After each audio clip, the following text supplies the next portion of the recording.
when you sit with the intention of what many call meditating. We'd like to offer a different label to it because there's resistance even in the idea of that. But if you can decide that you want to quiet your conscious mind enough so that the non-physical mind that is purely focused upon all that you've become and the wholeness of who you are, if you can find a way of tuning into the vibrational frequency of that, those vibrations, once you learn to sit there for a little bit within them, will begin to turn to thoughts. And when those thoughts come, you will feel and understand, while we don't want you to focus very much upon them, the pleasure and the satisfaction of that thought. And as you sit there, not distracted by current, what you want to call reality, but experiencing the whole of your now vibrational reality, what's in your vortex will be able to make its way into your manifested world through the pathway that is your non-contradicted mind. Does that sort of make sense to you? So, have you ever sat to meditate? Do you sometimes do that? Are you doing it on a semi-regular or regular basis? And when you sit to meditate, when someone suggested to Jerry and Esther that they meditate, as soon as they got away from that person in the car, they said, "That's just weird." Jerry said, "I think of myself more as a business person." Meditation just seemed weird to them. That was many years ago, and to many it still seems weird today. But it's because there's not an understanding of what it means. Meditation, if you understand it, and you're about to, will take you back to the core vibration that is unchallenged by beliefs that are keeping you from what you want. Meditation will take you to the vibrational frequency that your inner being is, and as you're able to maintain it for a little bit, law of attraction will bring momentum to that. So when we talk about law of attraction, what we're really talking about is momentum. We're really talking about you being at some starting point, and law of attraction bringing the next and the next and the next and the next and the next and the next and the next. So if you're irritated by something, law of attraction will bring you more and more and more and more and more and more and more and more and more of things like that. If you are in love with life, law of attraction will bring you more and more and more and more and more and more and more and more of that. But we love you so much. We love you so much.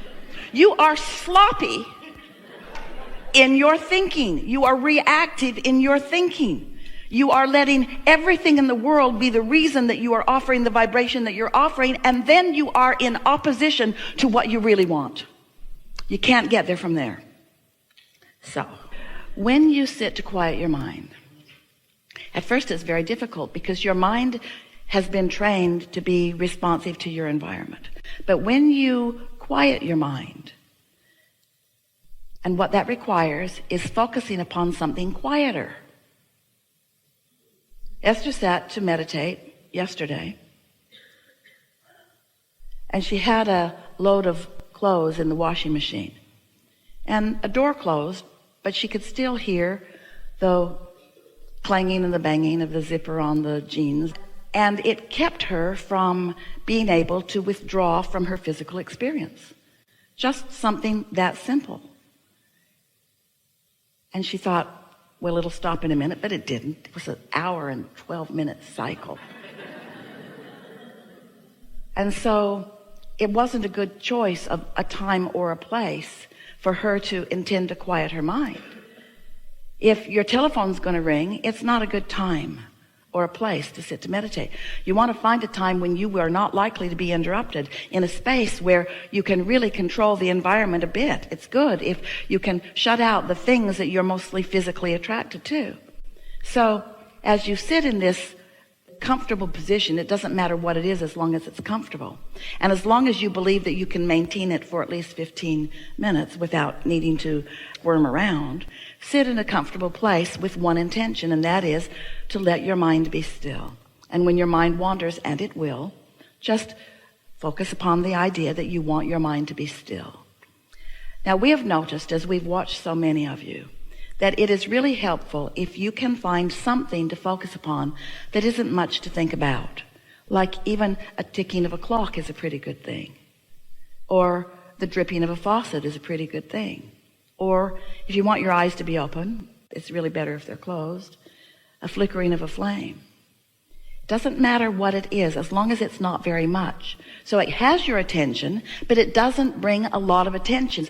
You get the idea. Find something that is easy for you to focus upon that's not very thought-provoking. And then just focus on it until you receive the sign that you have quieted your mind. And that sign is a physical, visceral feeling of detachment from this time and place.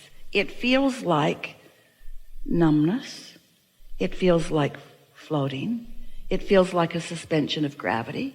It feels like detachment. It feels like soothing. It feels delicious. So Esther is sitting there, and once she achieves that state, she begins to realize that some intention other than her own is making motions with her physical body. In other words, she's not deliberately thinking about what she's going to do with her physical body. Something else is, that broader perspective is, that quieted mind is. And once she feels that detachment and begins to feel that, and you will in a day or two or three or four or five, you will feel that. And here's the advantage to you. When you get to that place where you are mindless, you are thoughtless, and the non-physical part of you now is the dominant part of your vibration, you are in a state of utter well-being just for a moment. And you are not doing anything with your physical noticing, with your physical senses, that's distracting from that base of well-being. Now you see, the thing that's so wonderful about allowing, it might take you 15 minutes to get there, and you might only be there a minute or two before your meditation time is up. But that's enough. It doesn't matter how long it takes you to get there. It's just important that you get there, because when you get there, you have pushed the reset button. You have given yourself an opportunity to have detachment from the vibrations that are hindering you. And that rut that Esther found in her knowing what she didn't want and trying to find what she did want is now a little softer. It's less likely that she's going to stay in that rut once finding that. You see what we're getting at? We can feel that you're not feeling very engaged in the idea of this, but the reason that we're sticking with this subject anyway, even though you might be feeling little resistance to it, is because we know that if you will allow yourself that quieted place, it's like a high-rise building that somebody has told you is not steady on its foundation. And so you just put more rebarb up in the top of it and more concrete and try to guy it out maybe to sky hooks or to other buildings or maybe to the ground. But if the foundation of that building isn't secure, it's not going to stand in that secure place very long. And neither are you. And meditation will take you back to your primal, not quite the right word, but you know what we mean, to your grounded, not quite the right word, but you know what we mean, to the very base, to the core of you, to the vibrational center of that which you are, to the goodness that is you, to the whole that is you, to the vibrational reality that is you, to your inner being who knows everything that you are wanting and knows where you stand in relationship to everything that you want. So now you find that vibrational place, that sort of detached place. And once you are pretty good at getting there, have you ever gotten there? You know what we're talking about? Once you are pretty good at getting there, what you will notice, if you will allow yourself to stay in that vibrational place for a little bit, is that the vibration will begin to turn to thoughts. Thoughts will begin to occur to you. And you will know the perfection of those thoughts because of the way they feel as they come across your mind. Now, when the thought comes, don't try to think about it. You're in the receiving mode. Receive the thoughts. Receive the thoughts. Let your vibrational reality and your inner being be the deliverer of the thoughts. You are the receiver of the thoughts. And as you allow yourself to be the receiver of the thought, and you don't contradict the thought by, oh, I wonder if that was my thought, or if that was my inner being's thought, or I wonder if I really thought that, or who thought that, or was that a good thought, or was that a bad thought? I don't even know if I'm thinking good thoughts or bad thoughts. I'm not sure. Just let it be. And as you just let it be, law of attraction and momentum will cause that thought to become more and more and more until an idea will explode in your mind that will make you say, this meditation's over. I got places to go, things to do, people to see. In other words, you'll find yourself very soon feeling enlivened for the day. And it doesn't take more than about a week of that, and we're only talking about 15 or 20 minutes, before, as you begin your day like that, then everything in your day, these ruts that you've been in relative to different relationships or different situations, will begin to soften out. They will begin to dissipate. The problems will dissipate.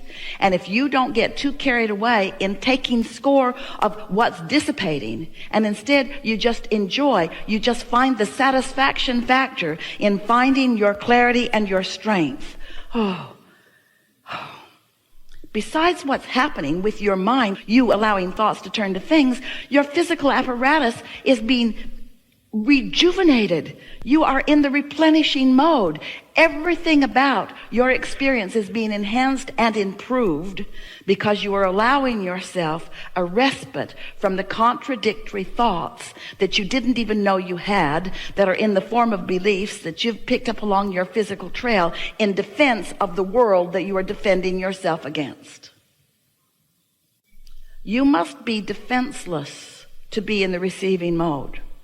And that feels so weird because that sounds like, oh, but what if there are bad things trying to get me? And we say, the thing is, no bad things are even after you unless you're thinking about them. So when you defend yourself against them, you're putting more thoughts that you need to defend against. You sort of kind of get what we mean by that?